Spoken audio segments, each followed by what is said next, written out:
Hello लोगोफोर, दिनैनि मोनसे गोदान भिडियोआव गासैखौबो बरायहरबाय। लोगोफोर, दिनै आं बे भिडियोनि गेजेरजों नोंथांमोननो जौगा फिल्म प्रडाक्शन बेनारनिफ्राय दिहुनजानाय गोदानै आबुं मोनसे अफिशियेल मिउजिक भिडियो बेनि सायाव एसे शेयार खालामना होनो नैबे भिडियोखौ लानानै फैनाय जादों। जाय मिउजिक भिडियोनि टाइटेलनि मुङानो जादों दा आवलायखा आंनि मोजां मोननायखौ।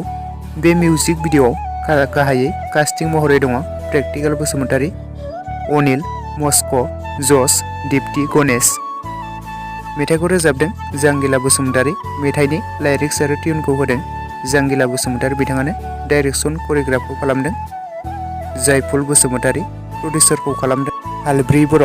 लोगोफोर, बे मिउजिक भिडियोखौ दाखालिनो रिलिज खालामनानै होबाय।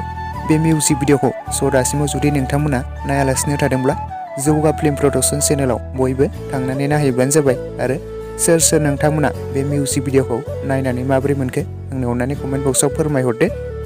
लोगोफोर, मानोना बे मिउजिक भिडियोआ जोबोरैनो मोजां जादों। मानोना बे मिउजिक भिडियोआव गाहायै प्रेक्टिकल बसुमतारी, अनिल, मस्क' गोबां कमेडि बर' आर्टिस्टफोरानो बेवहाय फावखौ खालामदों। बेनि थाखायनो बे मिउजिक भिडियोआ जोबोरैनो मोजां जादों दि लोगोफोर।